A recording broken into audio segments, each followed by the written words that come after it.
On connaît tous les secrets.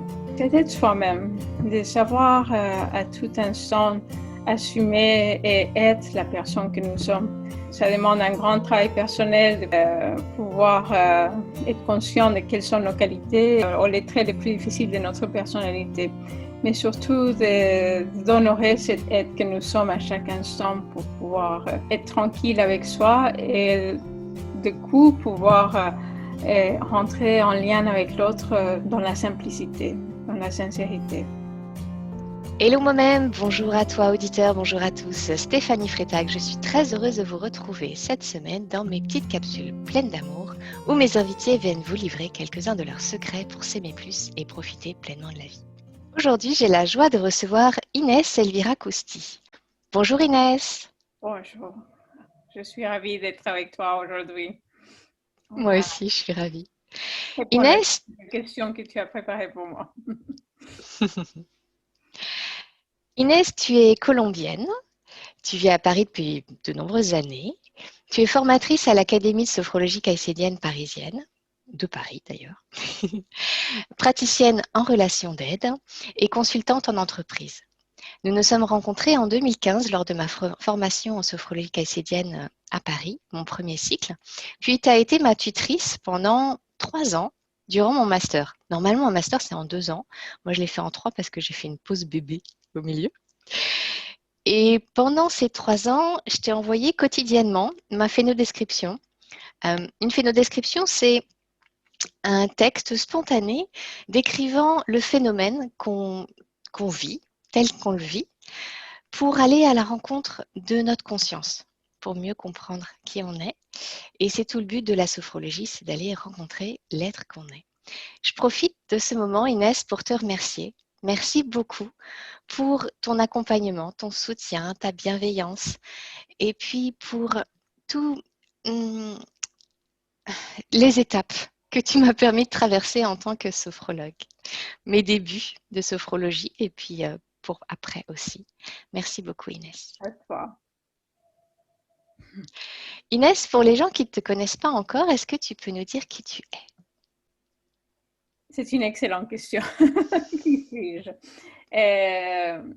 Inès est colombienne, comme tu viens de le mentionner. Et surtout, je crois qu'une partie importante de mon identité, c'est Inès dans ma famille. J'ai dédié beaucoup de temps à ce que c'est ma vie familiale. Et puis, effectivement, il y a Inès, la sophrologue caïcédienne, qui, depuis de nombreuses années, passe beaucoup de temps à transmettre cette science dont on va parler et aussi la pédagogie de cette science. Et évidemment, ça fait partie de qui je suis aujourd'hui. Merci. Inès, comment tu as rencontré le professeur Caicedo et la sophrologie? Le professeur Caicedo est colombien comme moi, c'est un heureux hasard, mais je ne l'ai pas connu comme ça. En effet, pendant très très longtemps, j'ai vécu dans le monde de l'entreprise. Moi-même, j'ai créé une entreprise et j'ai connu la fatigue intensive que parfois le monde d'entreprise éveille en nous. Et à un moment donné de ma vie professionnelle, j'ai fait un break. Et dans ce break, j'ai commencé à pratiquer beaucoup de yoga et beaucoup d'hatha yoga, mais surtout d'autres types de yoga et de la méditation. Et un jour, une personne à côté de moi, nous avons eu le temps de discuter et elle m'a dit qu'elle était sophrologue caïcédienne. Et je lui ai demandé ce que c'était. Et tout de suite, pendant qu'elle parlait, je m'identifiais parfaitement à son discours. Et après, c'est que je me suis rendu compte que le créateur de la sophrologie caïcédienne était colombien. Très vite, je me suis inscrite à l'académie, ce qui est l'Académie de Paris aujourd'hui. Et j'ai commencé mon parcours d'élève qui a duré, comme tu viens de le dire, 3 ans, voire 4 ans. Et après, lors de ce parcours, j'ai connu les professeurs, évidemment, c'est lui qui donnait les cours le matin et sa fille, Natalia Caicedo, l'après-midi. Et c'était un moment inoubliable chaque fois qu'il prenait la parole. Et peut-être aussi par sa présence, par la qualité de l'être qu'il était. Il laisse une trace indélébile dans chacun des sophrologues. Okay. Et du coup, la sophrologie, ça a changé quoi dans ta vie? Tout. Et moi-même, comme beaucoup de personnes, j'avais un chemin chaotique parfois, personnel et intime, très difficile parfois, par notre historicité, comme on dirait en sophrologie, mon histoire, et que j'ai essayé de toujours comprendre, de toujours harmoniser. Et en effet, j'avais, comme beaucoup de personnes, suivi des thérapies, et fait beaucoup de formations, mais je n'arrivais pas à trouver les liens au l'axe de la personne que j'étais. Et je dois dire que la sophrologie, avec sa méthodologie, avec la présence des professeurs, justement, lors de ces cours, tout d'un coup, cette méthode m'a permis d'intégrer toutes ces ombres et lumières que nous avons chacun. Et en même temps, aussi de renforcer les qualités que j'avais, dont je n'avais même pas conscience, parce qu'elles étaient bien enfuies par la douleur qui m'accompagnait à cette époque-là. Et donc, ça a changé ma vie complètement. Tout d'un coup, ma vie était plutôt une expression agréable, joyeuse de ce qui j'étais, au lieu d'une expression douloureuse de ce que j'avais vécu peut-être. Je ne sais même pas si je l'avais vraiment vécu, à vrai dire. En tout cas, c'est l'histoire que tu t'en racontais avant. Oui, c'est l'histoire que je me racontais, justement. Mm-hmm. Ok. Et justement, pour continuer dans cette lignée, quelles sont les 3 grandes fiertés de ta vie? C'est une question au-delà de toute ma réflexion habituelle. Mais aussitôt que tu as dit tout à l'heure que j'étais colombienne, je me rends compte que c'est une vraie fierté pour moi d'être colombienne. Et en chaque une de mes attitudes, dans la façon où je pense, où je m'exprime, il y a cette identité très profonde. Après, je t'ai mentionné qu'une partie de ma vie est ma famille, et toute ma famille, bien sûr, est colombienne. Donc, pour moi, une très, très grande fierté, c'est cette colombienne et cette historicité, cette vie qui m'a accompagnée jusqu'à mes 18 ans, parce que je suis en France depuis mes 18 ans. La deuxième fierté, elle est très liée à la première. C'est certainement d'avoir eu, c'est la sophrologie, je dois dire, d'avoir pu intégrer la vie française complètement, la vie européenne, et de pouvoir manifester ou être dans un contexte européen étant si colombienne. Et d'ajouter cette personnalité colombienne à cette identité française et de trouver une expression qui est la mienne et que vous entendez en ce moment, oui. On l'entend dans l'accent, mais après, c'est ta spécificité, en fait. C'est ça qui fait ta lumière. Merci beaucoup. Rien que t'entendre, moi, ça me fait partir là-bas, ça fait du bien. C'est un pays merveilleux qui est connu par sa violence, mais je dois dire que, comme on vient de dire, l'ombre et la lumière, c'est le pays de la douceur. Et ça fait partie de l'identité colombienne, c'est cette douceur et cette joie inhérente à chaque instant que les professeurs ont certainement su réveiller chez tout le monde, parce que nous avons tous cette joie intérieure, simplement que nous ne connaissons pas comment la recontracter en nous à un moment donné. La troisième fierté, elle est vraiment professionnelle récente. Et, je crois que par mon histoire familiale, j'étais programmée pour être chef d'entreprise, femme d'affaires, économiste comme je le suis. Mais quelque part, ce n'était pas mon projet personnel. Et je crois que la sophrologie est mon projet personnel. C'est vraiment, je me sens très à l'aise professionnellement en tant que sophrologue haïtienne. et j'adore enseigner la sophrologie. Et c'est vraiment plus qu'un chemin de vie, c'est une façon d'être, être sophrologue haïtien. Et c'est une très grande fierté, si je dois dire, d'avoir eu la ténacité de pratiquer, d'être sophrologue haïtien, parce que ça demande une certaine discipline intérieure, n'est-ce pas? C'est sûr. Inès, dans notre société, beaucoup d'entre nous ont du mal à s'aimer pour tout l'être qui sont imparfaits. Où est-ce que tu en es, toi, sur ce chemin? Tous les jours, c'est une nouvelle journée, bien sûr. Et nous sommes des êtres humains et très facilement, nous pouvons être touchés par nos difficultés. Mais en même temps, c'est le parcours qui est intéressant, c'est notre chemin qui fait la richesse. Et je crois que c'est les chemins qui nous apprennent à savoir qu'est-ce que c'est les qualités que nous avons et où est-ce que nous pouvons apporter un grain de sel positif à chaque personne. Comment nous pouvons être soi-même bien, mais aussi comment passer un bon moment ensemble.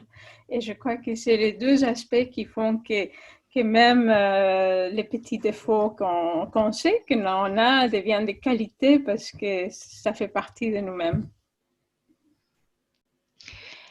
Est-ce qu'il y a eu un moment dans ta vie où tu t'es choisie, où tu as senti ce passage-là de je vais un peu chercher à l'extérieur cet amour et juste essayer de commencer à aller le trouver à l'intérieur de soi pour s'accepter tel qu'on est? Oui, bien sûr, il y a des moments clés dans notre vie. Et je crois que depuis ma naissance jusqu'à 40 ans, j'ai travaillé jour et nuit.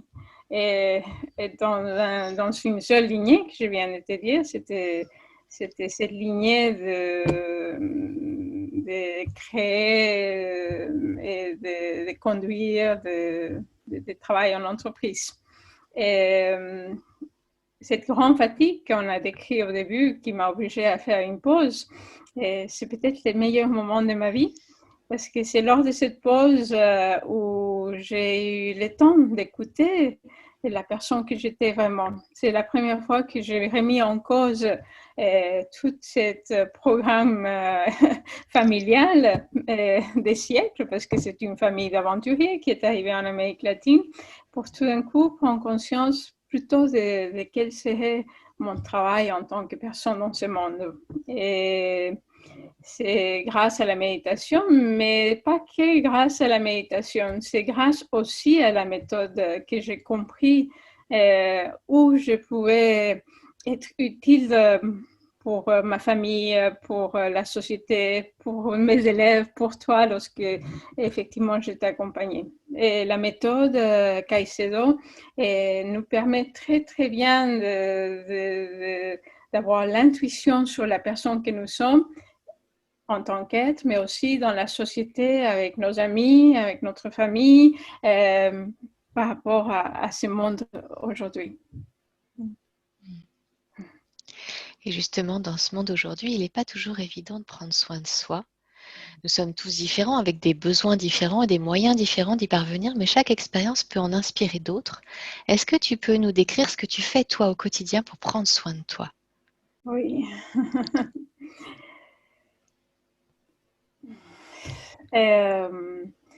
Nous travaillons beaucoup la qualité de notre vie quotidienne en tant que sophrologue. Et nous savons pertinemment que la qualité de notre vie quotidienne facilite notre lien avec les autres, avec la société, la qualité de notre travail, la qualité de notre présence en tant que personne dans la société. Donc déjà, j'avais en moi une certaine discipline intérieure depuis toujours alimentaire, de sommeil, de yoga, mais qui maintenant est aussi une habitude de prendre une pause quotidienne avec moi-même, de m'écouter profondément, de pratiquer des techniques de sophrologie parce que c'est mon devoir en tant que sophrologue quotidiennement. C'est un devoir? Tu te C'est une forces à le faire ou tu responsabilité, sens vraiment que c'est... mais en même temps, il y a des jours où on s'en passe très bien parce que la vie de tous les jours est tellement rapide que très facilement, elle pourrait nous échapper, cette responsabilité. Donc, effectivement, elle doit être bien inscrite dans notre agenda et ça demande une certaine discipline et c'est intéressant. Et il y a des jours où, effectivement, comme on vient de dire, la vie professionnelle, l'organisation du travail en France. On sait très bien qu'il y a une très grande pause estivale. Et là, nous sommes dans la rentrée. Nous savons qu'il y a une effervescence, que peut-être toute notre organisation individuelle est touchée. Mais d'avoir déjà constitué cette discipline très régulière nous permet de revenir aussitôt que possible à la même qualité de vie intérieure qui est nécessaire pour pouvoir accueillir, pour pouvoir enseigner, pour pouvoir être sophrologue et avoir cette écoute qui nous caractérise. Merci. Mm-hmm. Pour clôturer cette interview, Inès, est-ce que la vie t'a appris un secret que tu aimerais léguer? On connaît tous les secrets, mais on a beaucoup de mal à l'assumer. C'est d'être soi-même, de savoir à tout instant assumer et être la personne que nous sommes. Et ça demande un grand travail personnel de pouvoir justement, comme tu disais, pouvoir être conscient de quelles sont nos qualités et peut-être quels sont nos points plus difficiles ou les traits les plus difficiles de notre personnalité. Mais surtout d'honorer cette aide que nous sommes à chaque instant pour pouvoir tout simplement être tranquille avec soi et du coup pouvoir rentrer en lien avec l'autre dans la simplicité, dans la sincérité. Merci Inès. Wow. Merci pour ton partage. Toi, auditeur qui suis cette vidéo, j'espère que tu t'inspires dans ce partage, dans cette qualité d'être, dans tout ce que tu peux être, Inès. À la fois colombienne et puis occidentale et voilà, tout ça. Et puis sophrologue surtout. Toi, auditeur, j'aimerais beaucoup lire en commentaire qu'est-ce que ça t'apprend? Quelles sont tes prises de conscience?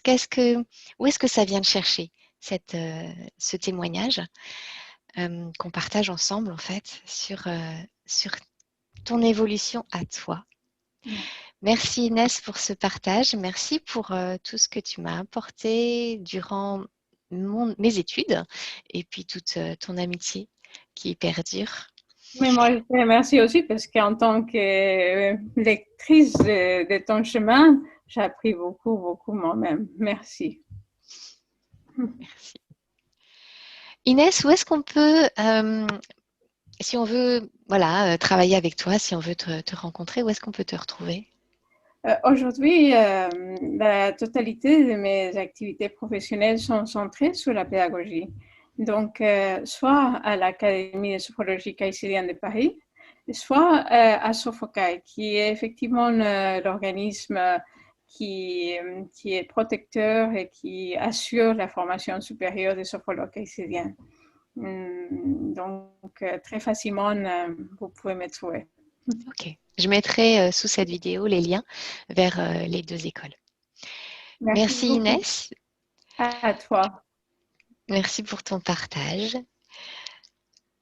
Cher auditeur, je te retrouve la semaine prochaine pour une prochaine interview, toujours aussi inspirante, de leaders de conscience qui sont là pour nous aider à nous inspirer sur notre propre chemin. Prends soin de toi et à très bientôt. À très bientôt. Au revoir Inès. Au revoir. Si vous connaissez quelqu'un à qui cette vidéo pourrait faire du bien, n'hésitez pas à la lui partager. Et pour ne rien rater de mes prochaines vidéos, pensez à vous abonner à ma chaîne. En activant la cloche, vous recevrez les notifications par mail. Je vous souhaite une excellente journée, une belle continuation et à très vite.